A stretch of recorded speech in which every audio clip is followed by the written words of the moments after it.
ഇന്നത്തെ കാലത്ത് ഒരു വെബ്സൈറ്റ് ഉണ്ടാക്കുക എന്ന് പറയുമ്പോൾ പലരും ചോദിക്കുന്ന ആദ്യത്തെ ചോദ്യം വെബ്സൈറ്റ് എങ്ങനെ റെസ്പോൺസീവ് ആക്കാം എന്നതാണ്. നമ്മൾ ഓരോരുത്തരും ഉപയോഗിക്കുന്ന ഡിവൈസുകൾ പലവിധമാണല്ലോ. അവയ്ക്ക് ഓരോന്നിനും വ്യത്യസ്തമായ ഡിസ്പ്ലേ റെസൊല്യൂഷനാണ് ഉള്ളത്. അതുകൊണ്ട് തന്നെ നമ്മളൊരു വെബ്സൈറ്റ് നിർമ്മിക്കുമ്പോൾ അത് എല്ലാ ഡിവൈസുകളിലും നമ്മൾ ഉദ്ദേശിച്ച പോലെ തന്നെ ഡിസ്പ്ലേ ചെയ്യുന്നുണ്ട് എന്ന് ഉറപ്പുവരുത്തേണ്ടതുണ്ട്. അതിനുവേണ്ടി നമ്മൾ ഉപയോഗിക്കുന്ന ഒരു സംഭവമാണ് CSSലുള്ള മീഡിയ ക്വയറി എന്ന് പറയുന്നത്. ഇവിടെ ഇടത്തുവശത്ത് ഞാൻ VS കോഡ് ഓപ്പൺ ചെയ്ത് വെച്ചിട്ടുണ്ട്. ഒരു സിമ്പിൾ പേജ് ഞാനിവിടെ സെറ്റ് ചെയ്ത് വെച്ചിട്ടുമുണ്ട്. ഓൾസോ ഈ റൈറ്റ് സൈഡിൽ ഞാൻ ആ പേജ് ഓപ്പൺ ചെയ്ത് വെച്ചിട്ടുമുണ്ടെന്ന് കാണാം. ഇത് ഞാൻ ഫയർഫോക്സ് ബ്രൗസറിൽ ഓപ്പൺ ചെയ്തിട്ട് Ctrl+Shift+M അമർത്തി റെസ്പോൺസീവ് മോഡ് ഇനേബിൾ ചെയ്ത് ഇങ്ങനെ വെച്ചിട്ടുണ്ട്. ഞാൻ ഓൾറെഡി ഈ പേജിൽ ചില CSS ഒക്കെ അപ്ലൈ ചെയ്ത് വെച്ചിട്ടുണ്ടെന്ന് കാണാം. മീഡിയ ക്വയറികളെക്കുറിച്ച് പഠിക്കുമ്പോൾ നിങ്ങളുടെ HTML ഫയലിൽ ഈ ഒരു മെറ്റാ ടാഗ് മസ്റ്റായിട്ടും എഴുതാൻ മറക്കരുത്. മെറ്റ നെയിം ഈക്വൽ ടു വ്യൂപോർട്ട് എന്ന് തുടങ്ങുന്ന മെറ്റാ ടാഗ് ഇതൊന്ന് നോട്ട് ചെയ്ത് വെക്കുക. ഇനി സ്റ്റൈൽ ഷീറ്റ് ഒന്ന് എടുത്തു നോക്കാം. ഞാൻ ഓൾറെഡി ചെയ്ത വളരെ സിമ്പിളായ സ്റ്റൈലിംഗ് നിങ്ങൾക്കിവിടെ കാണാവുന്നതാണ്. ഓക്കെ, ഇനി നമ്മൾക്ക് മീഡിയ ക്വയറി എന്താണെന്ന് നോക്കാം. മൊബൈൽ റെസ്പോൺസീവ്നെസ്സിനെ കുറിച്ച് പറയുമ്പോൾ ഏറ്റവും ഇമ്പോർട്ടൻ്റ് ആയ ഒന്നാണ് CSSലുള്ള മീഡിയ ക്വയറികൾ. CSSൽ നമ്മൾക്ക് @media എന്ന് തുടങ്ങി പലതരം മീഡിയ ക്വയറീസ് എഴുതാവുന്നതാണ്. ഈ @media എന്നതിന് ശേഷം നമ്മൾ എഴുതേണ്ടത് നമ്മൾ ഏത് തരം ഡിവൈസിനെയാണ് അഡ്രസ് ചെയ്യാൻ പോകുന്നത് എന്നതാണ്. ഇത് ഒന്നുകിൽ ഒരു സ്ക്രീൻ ആവാം, പ്രിൻ്റ് മീഡിയ ആവാം, അതുമല്ലെങ്കിൽ സ്പീച്ച് ഡിവൈസ് ആവാം. സ്ക്രീൻ എന്ന് കൊടുത്താൽ അത് നമ്മുടെ സ്ക്രീനിനെ തന്നെയാണ് ഉദ്ദേശിക്കുന്നത്. സ്പീച്ച് എന്ന് വെച്ചാൽ അത് സ്ക്രീൻ റീഡേഴ്സിനെ ഉദ്ദേശിച്ച് ഉള്ളതാണ്. പ്രിൻ്റ് എന്ന് വെച്ചാൽ നമ്മൾ പേജ് പ്രിൻ്റ് എടുക്കുമ്പോൾ എങ്ങനെ വരണം എന്നത് കൺട്രോൾ ചെയ്യാൻ വേണ്ടി യൂസ് ചെയ്യാവുന്നതാണ്. ഇനി ഈ എല്ലാ ടൈപ്പും നമ്മൾക്ക് ഒരുമിച്ച് സെലക്ട് ചെയ്യണം എന്നുണ്ടെങ്കിൽ അതിന് സിമ്പിളായി ഇവിടെ ഓൾ എന്ന ഒരു കീവേഡും ഉണ്ട്. ഇവിടെ സിമ്പിളായി ഇങ്ങനെ @media all എന്ന് എഴുതാം.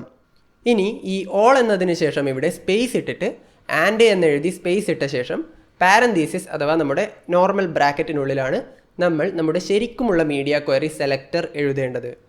ഏറ്റവും കോമണായി നമ്മൾ ഉപയോഗിക്കുന്ന മീഡിയ ക്വയറി എന്ന് പറയുന്നത് വിഡ്ത്തിനെ ബേസ് ചെയ്തുള്ളതാണ്. അതുകൊണ്ട് തന്നെ നമ്മൾക്കിവിടെ ഈ ബ്രാക്കറ്റിനുള്ളിൽ മാക്സ് വിഡ്ത്ത് 500 പിക്സൽ എന്ന് എഴുതാം. അതിനുശേഷം ഏതൊരു CSS റൂൾ എഴുതുന്നത് പോലെ തന്നെ നമ്മൾക്ക് കേളി ബ്രാക്കറ്റ്സ് ഇട്ട ശേഷം അതിനകത്ത് CSS റൂൾസ് എഴുതാവുന്നതാണ്. ഈ കേളി ബ്രാക്കറ്റിനുള്ളിൽ നമ്മൾക്ക് ഏതൊരു CSS സെലക്ടർ വേണമെങ്കിലും ഉപയോഗിച്ച് ഏതൊരു പാർട്ടിനെയും സ്റ്റൈൽ ചെയ്യാവുന്നതാണ്. ഒരു ഉദാഹരണം നോക്കാം. ഞാനിവിടെ ഇതിൻ്റെ ഉള്ളിൽ നമ്മുടെ ബോഡി ടാഗിനെ സ്റ്റൈൽ ചെയ്യുന്നു. ഈ മീഡിയ ക്വയറിയുടെ കേളി ബ്രാക്കറ്റിനകത്ത് വന്ന് ബോഡി എന്നൊരു CSS സെലക്ടർ എഴുതി അതിൻ്റെ കേളി ബ്രാക്കറ്റ് ഓപ്പൺ ചെയ്ത് ക്ലോസ് ചെയ്ത് വെക്കുന്നു. ഇനി ഇതിൻ്റെ കളർ നമ്മൾക്ക് ബ്ലൂ എന്ന് സെറ്റ് ചെയ്ത് നോക്കാം.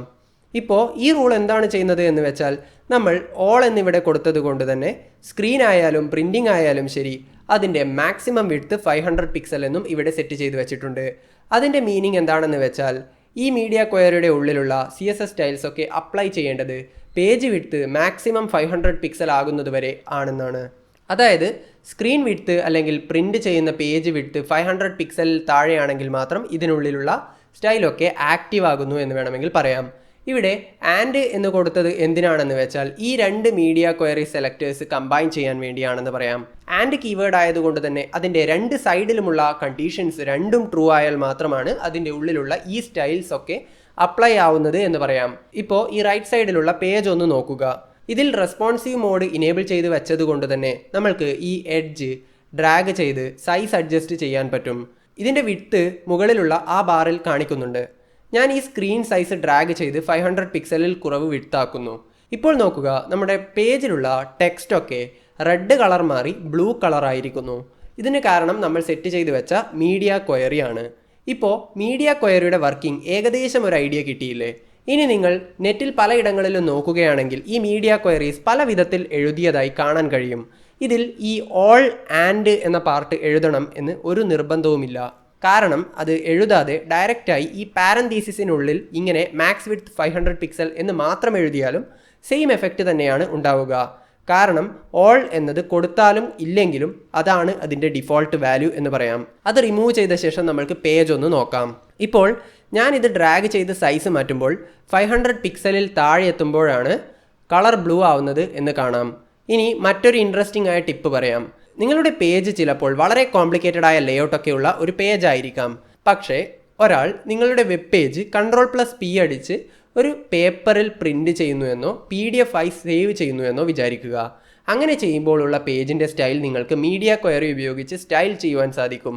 ഇത് പലർക്കും അറിയാത്ത അല്ലെങ്കിൽ ശ്രദ്ധിക്കാതെ പോകുന്ന ഒരു കാര്യമാണ്. പ്രിന്റ് ചെയ്യുമ്പോഴുള്ള പേജ് സ്റ്റൈൽ ചെയ്യാനായി നമ്മൾക്ക് ഈ പാരന്തീസിസ് ഒക്കെ റിമൂവ് ചെയ്ത് ഇവിടെ സിമ്പിളായി @media സ്പേസ് പ്രിന്റ് എന്ന് കൊടുക്കാം. ഇനി നമ്മൾക്ക് സേവ് ചെയ്തിട്ട് പേജ് നോക്കാം.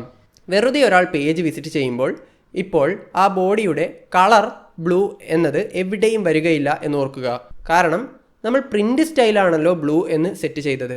അതുകൊണ്ട് തന്നെ നമുക്ക് പേജിൽ വന്ന് Ctrl+P ഒന്ന് അമർത്തി നോക്കാം. ഇത് പേജ് പ്രിന്റ് എടുക്കാനുള്ള ഒരു ഷോർട്ട് കട്ടാണ്. ഇപ്പോൾ പ്രിന്റ് എടുക്കാനുള്ള ഒരു ഡയലോഗ് ബോക്സ് വന്നതായി കാണാം. ആ വിൻഡോയിൽ നിങ്ങൾ ടെക്സ്റ്റ് കളർ എന്താണെന്നൊന്ന് നോക്കൂ. അതെ, അത് ബ്ലൂ ആണ്. അപ്പോൾ ഇങ്ങനെ നമ്മൾക്ക് എന്ത് സ്റ്റൈൽ വേണമെങ്കിലും ചെയ്യാവുന്നതാണ്. അത് നിങ്ങളുടെ ക്രിയേറ്റിവിറ്റി യൂസ് ചെയ്ത് എന്ത് വേണമെങ്കിലും ചെയ്യാം. ഇനി മീഡിയ ക്വയറി എഴുതുമ്പോൾ നിങ്ങൾ ശ്രദ്ധിക്കേണ്ട ഏറ്റവും ഇമ്പോർട്ടൻ്റ് ആയ ഒരു കാര്യം CSSൻ്റെ കാസ്കേഡിംഗ് പ്രോപ്പർട്ടി ഒരിക്കലും മറന്നു പോകരുത് എന്നതാണ്. അതായത് ഇപ്പോൾ ഞാൻ ഈ മീഡിയ ക്വയറി CSS ഫയലിൽ ഏറ്റവും താഴെയാണല്ലോ എഴുതിയത്. അതിൻ്റെ ഉള്ളിൽ നമ്മൾ ബോഡി ടാഗിനെ സ്റ്റൈൽ ചെയ്തിരിക്കുന്നു. എന്നാൽ നമ്മുടെ CSS ഫയലിൽ ആദ്യം എഴുതിയ ഈ ബോഡിയുടെ സ്റ്റൈലൊക്കെ ഞാൻ ഈ മീഡിയ ക്വയറിക്ക് ശേഷമാണ് എഴുതിയത് എങ്കിൽ ഈ മീഡിയ ക്വയറി ഒരിക്കലും വർക്ക് ചെയ്യില്ല എന്ന് കാണാം. ഞാൻ ഇതിവിടെ താഴെ പേസ്റ്റ് ചെയ്യുന്നു. കണ്ടോ, ഇപ്പോൾ വിൻഡോ ഡ്രാഗ് ചെയ്ത് 500 പിക്സലിൽ താഴെയായിട്ടും കളർ മാറുന്നില്ല എന്ന് കാണാമല്ലോ. അതിന് കാരണം CSS എപ്പോഴും ടോപ്പ് ടു ബോട്ടം ആയിട്ടാണ് റീഡ് ചെയ്യുക എന്നതാണ്. ബ്രൗസർ ആദ്യം ഈ മീഡിയ ക്വയറി കാണുമ്പോൾ അത് അപ്ലൈ ചെയ്യുന്നു. ബട്ട് അതിനുശേഷം വീണ്ടും ബോഡി റെഡ് ആണെന്ന് സെറ്റ് ചെയ്തത് കാണുമ്പോൾ അതിനെ ഓവർ റൈറ്റ് ചെയ്യുന്നു. അതുകൊണ്ട് നിങ്ങൾ മീഡിയ ക്വയറീസ് ഒക്കെ സ്റ്റൈൽ ഷീറ്റിൻ്റെ ഏറ്റവും താഴെ വേണം എഴുതാൻ എന്ന് പ്രത്യേകം ശ്രദ്ധിക്കുക. ഇനി മീഡിയ ക്വയറി യൂസ് ചെയ്തിട്ടുള്ള മറ്റൊരു ട്രിക്ക് കാണാം. ഇവിടെ താഴെ വന്ന് മറ്റൊരു മീഡിയ ക്വയറി എഴുതാം. @media എന്നെഴുതി പാരന്തീസിസിനുള്ളിൽ ഓറിയൻറ്റേഷൻ : ലാൻഡ്സ്കേപ്പ് എന്ന് എഴുതുന്നു. ഇത് സ്ക്രീനിൻ്റെ ഓറിയൻറ്റേഷനെയാണ് സൂചിപ്പിക്കുന്നത്. ഇതിൻ്റെ ഉള്ളിൽ നമ്മൾക്ക് ഒരു കാര്യം ചെയ്യാം. ടൈറ്റിൽ ക്ലാസ്സിനെ സ്റ്റൈൽ ചെയ്യാം. .title എന്നെഴുതി കേളി ബ്രാക്കറ്റിനകത്ത് ഞാൻ കളർ ഗ്രീൻ എന്ന് കൊടുക്കുന്നു. ഇനി നമ്മൾക്ക് പേജ് ഒന്ന് നോക്കാം. ഇതിലിപ്പോൾ പേജ് ലാൻഡ്സ്കേപ്പ് മോഡിലായാൽ മാത്രമാണ് ടൈറ്റിൽ ക്ലാസ് ഉള്ള ടെക്സ്റ്റ് കളർ ഗ്രീൻ ആവുക. ഈ ലാൻഡ്സ്കേപ്പ് എന്ന് വെച്ചാൽ വിഡ്ത്ത് ഗ്രേറ്റർ ദാൻ ഹൈറ്റ് ആവുന്ന ഒരു സിറ്റുവേഷൻ ആണ് ഉദ്ദേശിക്കുന്നത്. നമ്മൾക്ക് ഈ ഹൈറ്റ് ഡ്രാഗ് ചെയ്ത് കുറച്ചു കൊണ്ടുവരാം. ഇപ്പോൾ ഈ ഒരു പോയിന്റ് എത്തുമ്പോൾ അത് കളർ ഗ്രീൻ ആവുന്നത് കാണാം. ഇനി ഇതുപോലെ നമ്മൾക്ക് വേണമെങ്കിൽ പോർട്രേറ്റ് എന്നും കൊടുക്കാവുന്നതാണ്. അതായത് screen width less than screen height ആവുന്ന ഒരു സിറ്റുവേഷൻ. നമ്മൾക്ക് ഈ മീഡിയ ക്വയറി അങ്ങനെ തന്നെ കോപ്പി ചെയ്ത് താഴെ പേസ്റ്റ് ചെയ്യാം. ഇതിൽ ഓറിയൻറ്റേഷൻ എന്നത് ലാൻഡ്സ്കേപ്പ് എന്നത് മാറ്റി പോർട്രേറ്റ് എന്ന് കൊടുക്കുന്നു. ഇനി നമ്മൾക്ക് ടൈറ്റിലിന് പകരം സബ് ടൈറ്റിൽ ക്ലാസ്സിനെ സ്റ്റൈൽ ചെയ്യാം. കളർ നമ്മൾക്ക് സയാൻ എന്ന് കൊടുക്കാം. ഇനി നമ്മൾക്ക് പേജിൽ വന്ന് വിൻഡോ ഡ്രാഗ് ചെയ്ത് താഴേക്ക് വലിച്ചു നോക്കാം. ഇപ്പോൾ പോർട്രേറ്റ് മോഡ് ആവുമ്പോൾ സബ് ടൈറ്റിൽ കളർ സയാൻ ആവുന്നത് കാണാമല്ലോ. അപ്പോൾ അതും വർക്കിംഗ് ആണെന്ന് കാണാം. ഇനി ഇത് ഡ്രാഗ് ചെയ്ത് മുകളിലേക്ക് വരുമ്പോൾ ഒരു പോയിന്റ് എത്തുമ്പോൾ ലാൻഡ്സ്കേപ്പ് മോഡ് ആവുമല്ലോ. അപ്പോൾ കളേഴ്സ് സ്വിച്ച് ചെയ്യുന്നതും കാണാം.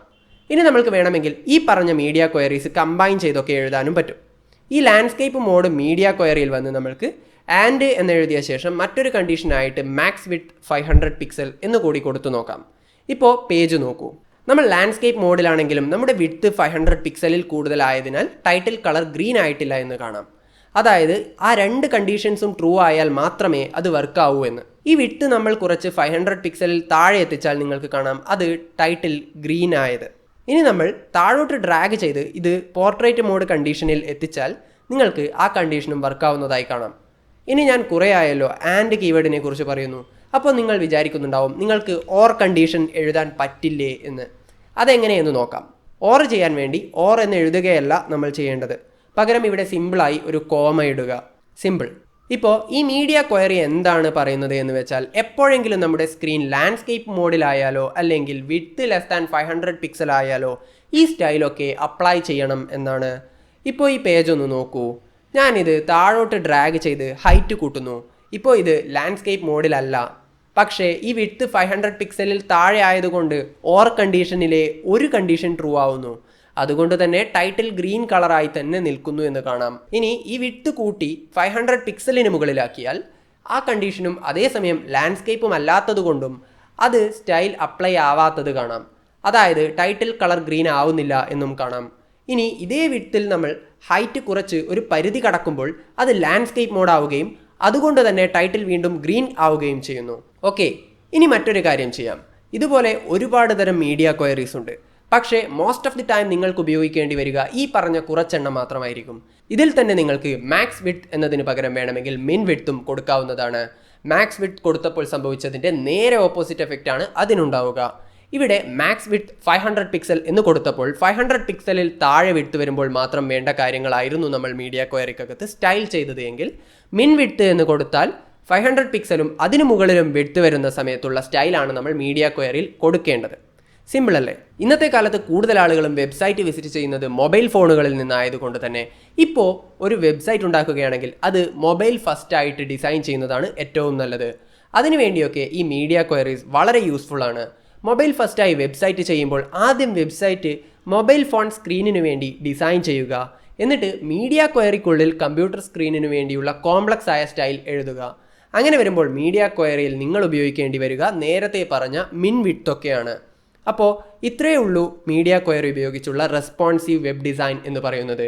ഈ പറഞ്ഞ മീഡിയ ക്വയറികൾ ഉപയോഗിച്ച് നിങ്ങൾക്ക് എന്തൊക്കെ സ്റ്റൈൽ വേണമെങ്കിലും സ്ക്രീനിന് അഡാപ്റ്റീവ് ആവുന്ന വിധത്തിൽ സ്റ്റൈൽ ചെയ്യാവുന്നതാണ്. എല്ലാം അങ്ങ് ട്രൈ ചെയ്തു നോക്കുക. സംശയങ്ങളുണ്ടെങ്കിൽ കമൻറ്റിൽ ചോദിക്കുക. വീഡിയോ ഇഷ്ടമായാൽ ലൈക്ക് ചെയ്യുക. കൂടുതൽ വീഡിയോകൾക്കായി സബ്സ്ക്രൈബ് ചെയ്യുക. എക്സൈറ്റിംഗ് ആയ കൂടുതൽ വീഡിയോകളുമായി വീണ്ടും കാണുന്നത് വരേക്കും this is me Nived Kanada signing of.